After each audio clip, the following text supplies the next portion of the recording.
current events. However, this is not about politics. Everybody has different views in politics. This is about prepping, because what I want to do is we put these videos out, and I want you to take these at face value and have it so literally you know exactly what to prep, how to prep, and see what kind of timeline we're looking at as far as any type of catastrophic problems.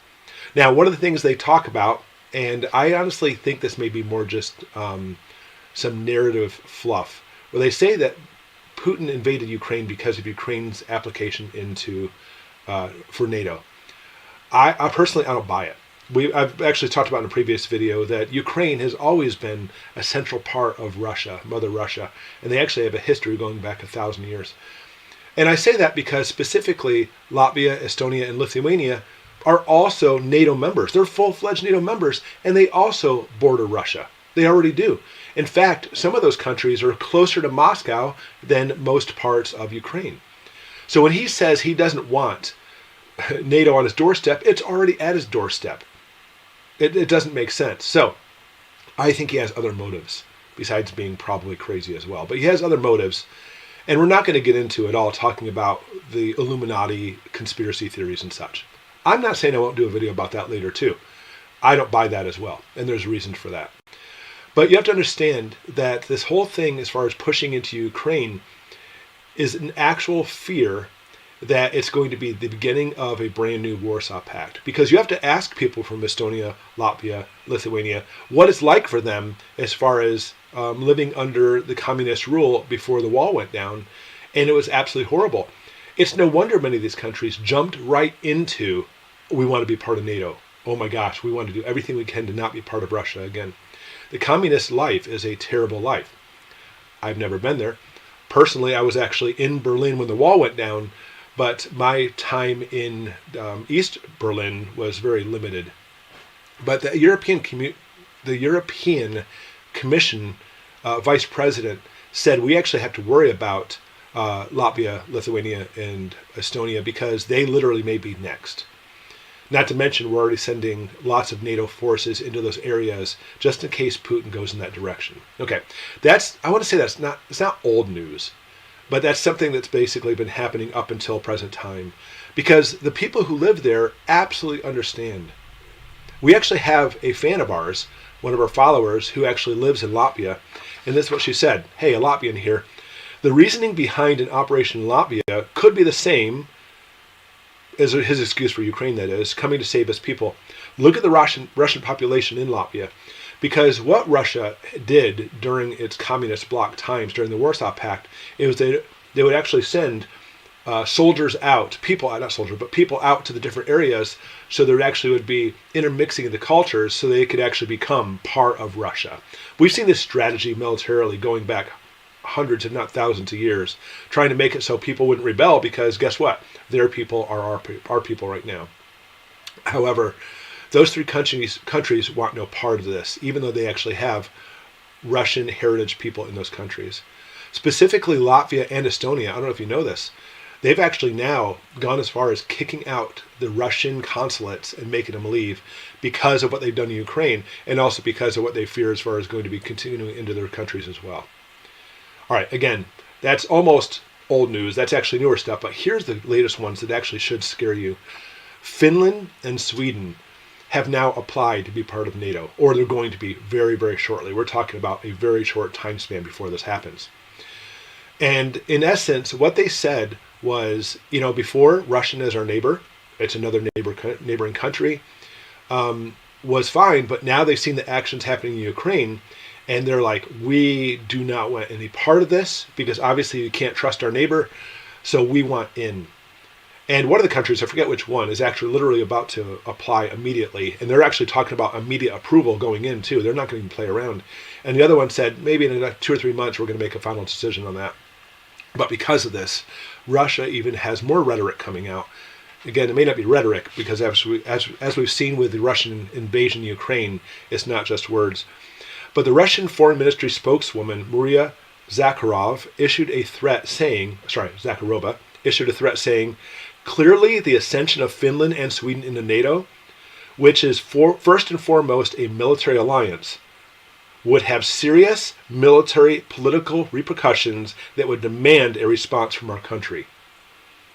The exact same excuse they used of basically invading Ukraine, now they want to use that excuse for invading Finland and Sweden. Wow, that's amazing, even think about talking about those incredibly friendly Scandinavian countries. Ukraine, let's not get into politics, but it's argumentative as far as how friendly they were, and the things actually happened there were questionable. How about that? But not Finland and Sweden, not Latvia, not Lithuania, and not Estonia. All of those are very peaceful, beautiful countries, and now we're looking at threatening of invasions there as well. And a lot of people are saying, well, you know what, they can try, but the Russian army is failing right now. Are they? I mean, they have not advanced nearly as fast as they thought they were going to.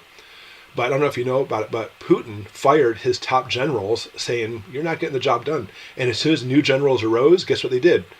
They conscripted, they actually drafted, I thought I saw a number of 60,000, but we're talking about tens of thousands of new soldiers to join the fight because they are not playing around.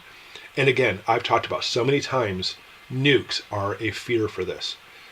And I see it this way, that Russia absolutely has the potential and the want to send a nuke to basically do what's called a shot across the bow. If you're familiar with that military term, a Navy term specifically, just to let a ship know nearby that you mean business, you'd actually shoot an artillery shell across their ship and hit water on the other side. Why? It simply shows them, number one, you're in range. Number two, we easily have the ability to take you out. So I suggest you be really careful. And that's what Russians talking about doing right now, is sending a shot across the bow by sending a single nuke, tactical or otherwise, into Ukraine. And there's actually been chatter into the United States too, because they do not want us involved in this. But as far as them actually applying to this, have actually had repercussions too. There's actually 2 Russian jets that invaded Swedish airspace recently.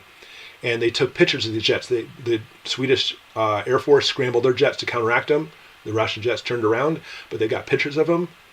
They were carrying nuclear bombs, flying over Swedish territory. And people think this is all just like, oh, nothing's going to happen. Are you serious? Are you actually watching the news to see what's actually happening there? This is a serious thing. So Anthony Blinken, our Secretary of State, said, NATO formed a democratic wall that now stands against the tide of autocracy that Russia is pushing in Europe. The United States is more committed than ever to standing with you as our democracies rise to the challenge. We will defend every inch of NATO territory if it comes under attack. No one should doubt our readiness. No one should doubt our resolve. And so as we see these things happening, it's absolutely frightful that we may be heading into World War III. And we'll be talking about more videos about that later too. There's a lot of stuff that makes you wonder what's going on here. And I'm not discounting, again, the Illuminati conspiracy theories that this is all orchestrated. I'm not discounting that. But all of that is irrelevant. The United States is preparing for war. And it's not just from what I'm telling you here. I have other sources coming in telling me the U.S. is preparing for war. As these videos come out in the evening, more news from the bunker, I will disclose some more of the information and let you know what's happening here. So what's going on with you and me?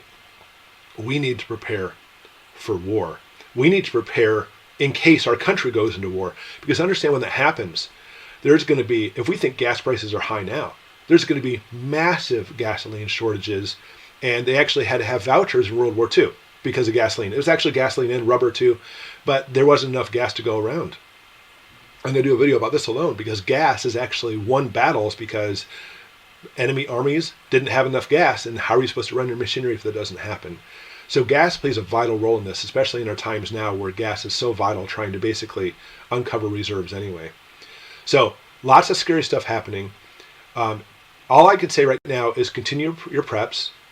Prep so you don't fear about this. A lot of scary stuff happening, but don't stress and don't fear. Just keep prepping. And more specifically, I want you to watch this next video, which basically goes into how to prepare for nuclear.